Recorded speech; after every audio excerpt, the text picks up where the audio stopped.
না। যারা ঈমান আনয়ন করে, আমলে সালেহ করে, নেক আমল করে, এদের জন্য দুনিয়ার এই সম্পদের চাইতে নেকটা অনেক দামি। সুবহানাল্লাহ।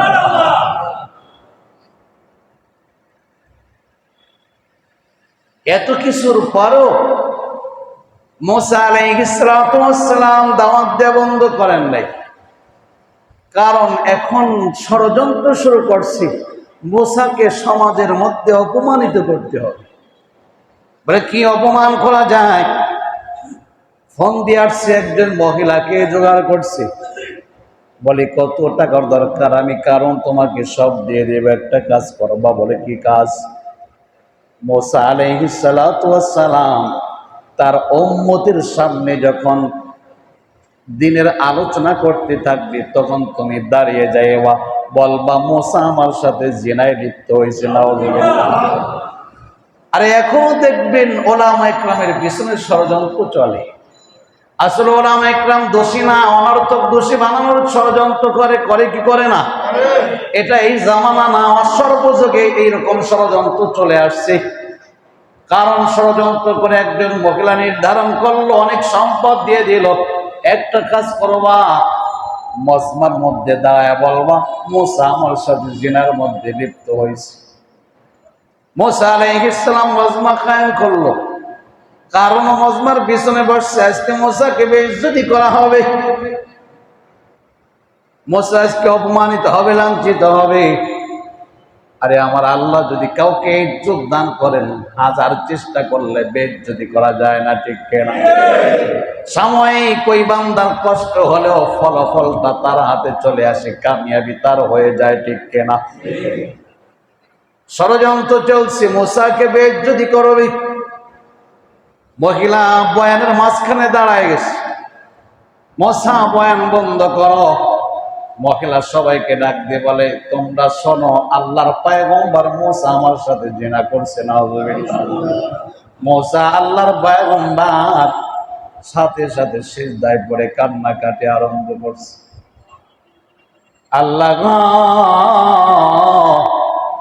আমি তোমার পয়গম্বর অপবাদ তো লাগায় ফেলছি গো আল্লাহ। তুমি জানো আমি জিনায় লিপ্ত হয় নাই, ষড়যন্ত্র শুরু হয়েছে। ও মালিক, ষড়যন্ত্র দেখি তুমি আমাকে হেফাজত করো।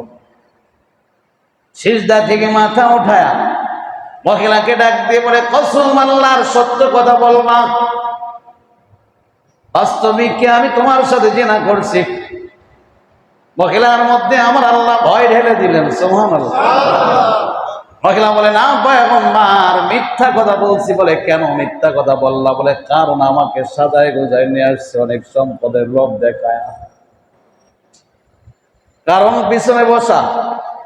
জবাব দেওয়ার কিছুই নাই, বেইজ্জতি করতে আসছে আল্লাহর পয়গম্বরকে, নিজেই বেইজ্জতি হয়ে গেল। এখানেই শেষ নয়, বেয়াদবি করছে আল্লাহর নবীর সাথে, ষড়যন্ত্র করছে আল্লাহর পয়গম্বরের সাথে। পয়গম্বর রাগান্বিত হয়ে বদদুয়া করেই ফেলছে। নবী রাসূলুল্লাহ সহজে বদদুয়া করে না, যদি বদদুয়া করে ফেলে আল্লাহ পাক ছাড়েন না। আরে ওলামা ইকরাম সহজে বদদুয়া করে না, অন্তরের ব্যথা লেগে যদি বদদুয়া শব্দ বের হয়ে যায়, কপালটা পুড়ে যায়। মুফতি দেলোয়ার সাহেব দামাত বারাকাতুহু আলিয়ার একটা বাণী পড়ছিলাম।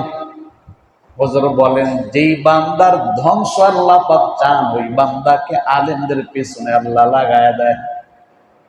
অর্থাৎ যে বান্দা আলেমদের পিছনে লাগে, বুঝতে হবে তার ধ্বংস অনিবার্য, কোনো সন্দেহ নাই। মুসা আলাইহিস সালাতু ওয়াস সালামের দিল থেকে বদদুয়া এসে গেছে, আল্লাহ কারণকে ধরো, কারণকে ধরো, কারণকে ধরো, আর কত সহ্য করবো? আল্লাহ পাক বলে, কিভাবে ধরবো? মুসা যাও, জমিনটাকে কিছুক্ষণের জন্য তোমার আনুগত্যশীল করে দিলাম। জমিনকে তুমি যা বলবে, জমিন তোমার কথা শুনবে। আল্লাহ পাক পাওয়ার দিয়ে দিলেন মুসা কালিমুল্লাহর হাতে। পয়গম্বর মুসা সাথে সাথে জমিনকে হুকুম দিয়ে দিলেন, জমিন কারণকে গ্রাস করো। শুধু তাকে না, তার সমস্ত সম্পদ সহ। মুসা আলাইহিস সালাতু ওয়াস সালাম বলার সাথে সাথে কারণের হাঁটু পর্যন্ত জমিন গ্রাস করে ফেলছে। কারণ এর এখন হোশ আসছে, ডাক দিয়ে বলে মুসা বাঁচাও। মুসা বলে না, সময় শেষ হয়ে গেছে, বাঁচানোর সুযোগ আর নাই, দুনিয়ার থেকে জমিনে চলে যাবে না।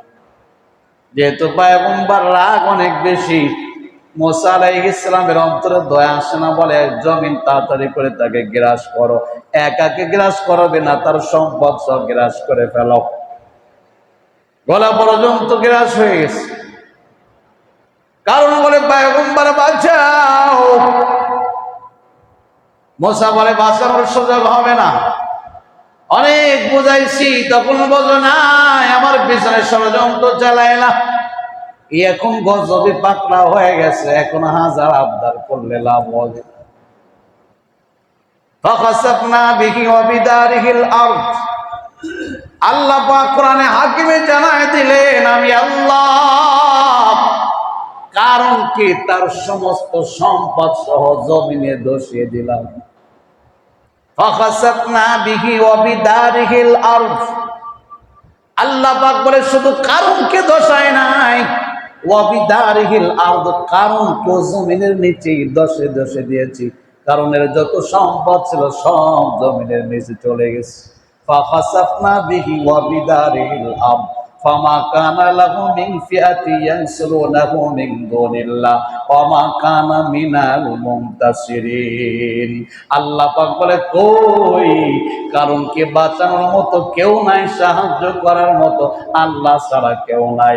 ওয়া মা কানা মিনাল মুনতাসিরিন, কারণ নিজেও নিজেকে বাঁচাইতে পারলো না। কত বড় ক্ষমতাশালী, কত বড় সম্পদশালী, যেই সম্পদের গোডাউনের চাবি বহন করতে একদল শক্তিশালী যুবক লাগতো, 7টা বাহন লাগতো, এক দুইটা না, 10টা না, 20টা না, 60টা বহন লাগতো তার গোডাউনের চাবি বহন করতে। এত বড় ক্ষমতাশালীকে আমার আল্লাহ মুহূর্তের মধ্যে ধ্বংস করে দেখায় দিলেন। ও মানুষ, শিক্ষা গ্রহণ করো, আমি আল্লাহর দেওয়া সম্পদ নিয়ে যদি অহংকার করো, তাকাব্বুরি করো, আমার সাথে যারা বিনয় অবলম্বন করে, আমার শাকির বান্দা যারা হয়, তোমরা যদি ষড়যন্ত্র করো, তাদের বিরুদ্ধাচরণ করো, অপেক্ষা করো, তোমাদের হালাতটা কারণের মতো হবে, ঠিক কিনা?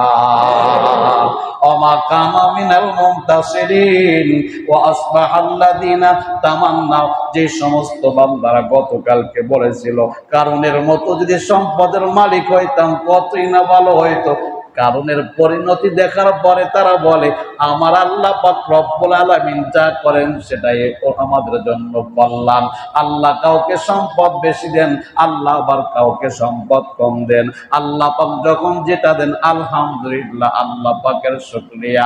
এই জন্য আল্লাহ পাক যাকে যে হালাতে রাখে আল্লাহর শুকরিয়া আদায় করা তার উপর আবশ্যক, আল্লাহর শাকির বান্দা হওয়া তার উপরে আবশ্যক।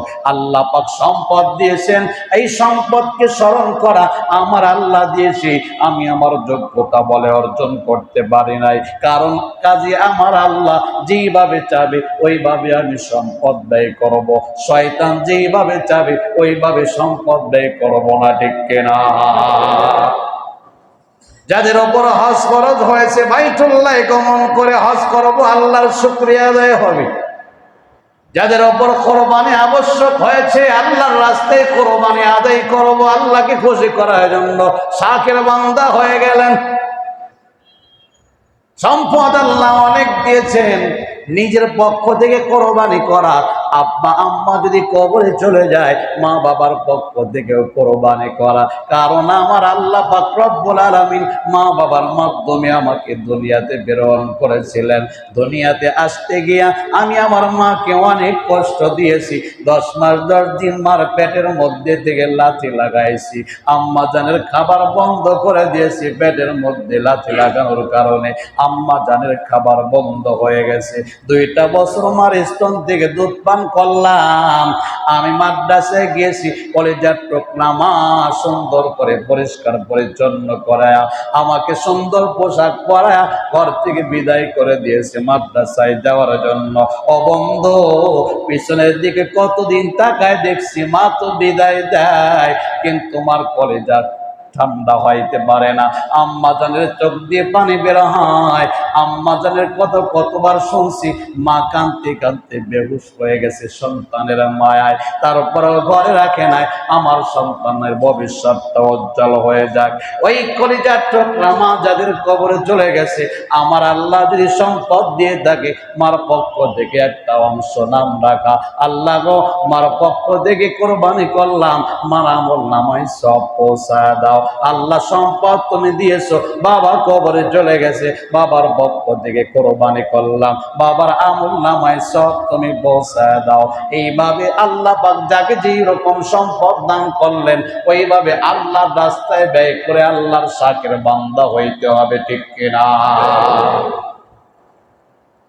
সর্বশেষ রাহমাতাল লিল আলামিন, যেই নবীর মাধ্যমে আমরা ঈমান পেলাম, যেই নবীর মাধ্যমে আমরা দ্বীন পেলাম, যেই নবীর মাধ্যমে আমরা হাজারো নিয়ামত পেয়ে গেলাম, হাসরের ময়দানে আমার আপনার নবীর কারণে সর্বপ্রথম উম্মতি মুহাম্মাদি জান্নাতে প্রবেশ করবে। সুবহানাল্লাহ। আদম নবীর থেকে শেষ নবী পর্যন্ত যত উম্মত আছে, সব উম্মতের মধ্য থেকে উম্মতি মুহাম্মাদি আগে জান্নাতে প্রবেশ করবে। সুবহানাল্লাহ। হাসরের ময়দানে সব নবী রাসূল নাফসি নাফসি করতে থাকবে, নিজের ফিকির করবে, কিন্তু আমরা এমন একজন নবী পেলাম, যেই নবী কেবলমাত্র নিজের চিন্তা করবে না, উম্মতের ফিকির করবে। ইয়া উম্মতি উম্মতি উম্মতি উম্মতি, মাকামে মাহমুদে সিজদা করে উম্মতের জন্য কান্না করতে থাকবে। আল্লাহ পাক বলবে, নবী কি চান?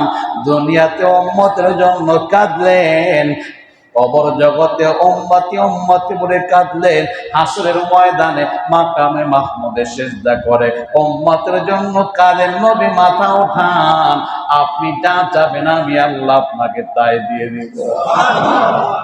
রাহমাতাল লিল আলামিন বলে, আমি আল্লাহর কাছে ততক্ষণ খুশি হব না যতক্ষণ আমার একটা উম্মত জাহান্নামে থাকবে। সব উম্মতকে জান্নাতে পাঠানোর পর আমি নবী জান্নাতে কদম দেব। সুবহানাল্লাহ। কেমন নবীর উম্মত হইলাম? যে নবী উম্মতের ফিকির, সব সময় উম্মতের ফিকির। আমার আপনার নবীকে একমাত্র হাউজে কাউসার দান করা হলো। সুবহানাল্লাহ। অন্য কোন নবীর কাছে হাউজে কাউসার নাই। আমার আপনার নবীকে হাউজে কাউসার আমার আল্লাহ দান করেছেন। কেন? হাসরের ময়দানে উম্মতরা যখন পিপাসা লাগবে, নবী বরকতে হাতে হাউজে কাউসারের পানি পান করায় দিয়েছে। উম্মতদেরকে ডাক দিবে, আয় আয় আয়, আমি নবীর কাছে আয়, আমি নবীর বরকতে হাতে হাউজে কাউসারের পানি পান করো। রাহমাতাল লিল আলামিন বলে, যে উম্মত একবার আমার বরকতে হাতে হাউজে কাউসারের পানি পান করবে, জান্নাতে যাওয়ার আগ পর্যন্ত আর তৃষ্ণা লাগবে না। সাহাবায়ে কেরাম বলে, পয়গম্বর আপনি আপনার উম্মতকে কেমনে চিনবেন? ওখানে আদম নবীর উম্মত থাকবে, নূহ পয়গম্বর উম্মত থাকবে, ইব্রাহিম আলাইহিস সালামের উম্মত থাকবে, মুসা কালিমুল্লাহর উম্মত থাকবে, ঈসা রূহুল্লাহর উম্মত থাকবে, ইউসুফ পয়গম্বরের উম্মত থাকবে, ইয়াকুব পয়গম্বরের উম্মত থাকবে, জাকারিয়া পয়গম্বরের উম্মত থাকবে, ইয়াহইয়া পয়গম্বরের উম্মত থাকবে। নবী, এত উম্মতের মধ্য থেকে আপনি আপনার উম্মতকে কেমনে চিনবেন? নবী একটা উদাহরণ দিয়ে বোঝায় বলে, ও সাহাবায়ে কেরাম বলো, একটা দলের মধ্যে যদি, একটা ঘোড়ার দলের মধ্যে যদি সাদা কপালওয়ালা ঘোড়া থাকে, বলো তো হাজার ঘোড়ার মধ্যে সাদা কপালওয়ালা ঘোড়াটাকে খুঁজে বের করা বড় কঠিন হবে? সাহাবায়ে কেরাম বলে, না না, সব ঘোড়াগুলো যদি কালো হয়, একটা ঘোড়া যদি কপাল সাদা হয়, তাড়াতাড়ি করে তাকে বের করা যাবে। আল্লাহর নবী বলে, এটা আমার উম্মতের নিদর্শন। আমার উম্মতের চেহারা থেকে নূর চমকাইতে থাকবে, হাতের মধ্য থেকে নূর চমকাইতে থাকবে, অজর অঙ্গ প্রত্যঙ্গ থেকে নূর চমকাইতে থাকবে। এটা দেখে দেখে বুঝবো এটা আমার উম্মত, আমার উম্মত, আমার উম্মত। আমি আমার উম্মতকে চিনে চিনে হাউজে কাউসারের পানি পান করাবো। সুবহানাল্লাহ। যে নবী উম্মতের এত ফিকির করে, সম্পদ আমার আল্লাহ যদি দিয়ে থাকে, নবীর মহব্বতে একটা কোরবানি করবো, রাজি আছি ইনশাআল্লাহ। যদি তৌফিক থাকে, তৌফিক না থাকলে করার কিছু নাই। যদি আমার আল্লাহ সম্পদ দিয়ে থাকে, নিজের জন্য করবো, আমার নবীর পক্ষ থেকে একটা কোরবানি করবো। আমার নবীও কিন্তু প্রতি বছর নিজের জন্য কোরবানি করছে, সব উম্মতের জন্য আলাদা কোরবানি করছে। আল্লাহ নবী ইন্তেকালের পূর্বে হযরত আলী রাদিয়াল্লাহু তাআলা আনহুকে ডাক দিয়ে বলে, আলী, আমার ইন্তেকালের পর তুমি যখন কোরবানি করবা, আমি নবীকে যেন বলে না যাও। তুমি নিজের পক্ষ থেকে কোরবানি দিবে, আমার পক্ষ থেকে একটা কোরবানি দেবে। আমি নবী ওসিয়াত করে গেলাম। হযরত আলী প্রতি বছর 2টা করে কোরবানি দেন। সাহাবী জিজ্ঞাসা করে, আলী, একটা দিলেই চলে, 2টা কেন দাও? আলী বলে, একটা হলো আমার পক্ষ থেকে, আর একটা হলো নবীর পক্ষ থেকে। সুবহানাল্লাহ। নবীজি যদিও আমাদেরকে নির্দেশ দেন নাই, ওসিয়াত করে যান নাই, যে নবীর আমাদের প্রতি এত ইহসান, এত মায়া, আমাদের দায়িত্ব হলো নবীর পক্ষ থেকে একটা কোরবানি করা, ঠিক কিনা? যদি আমার আল্লাহ সম্পদ দিয়ে থাকে, পারলে একটা গরু নবীর পক্ষ থেকে দেন। যদি সেটাও সম্ভব না হয়, একটা ভাগ নবীর পক্ষ থেকে কোরবানি দেন। এটাও যদি সম্ভব না হয়, কয়েকজনে মিলে নবীর পক্ষ থেকে একটা কোরবানির ব্যবস্থা করেন।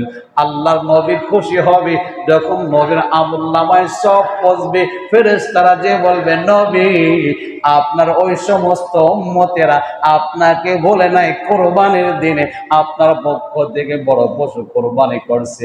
নবীর দিলটা খুশি হয়ে যাবে। আমার নবী রাহমাতাল লিল আলামিন ফেরেশতাদেরকে বলবে, যাও আমার উম্মতের কাছে আমি নবীর পক্ষ থেকে রহমতের দোয়া পৌঁছায় দাও। এই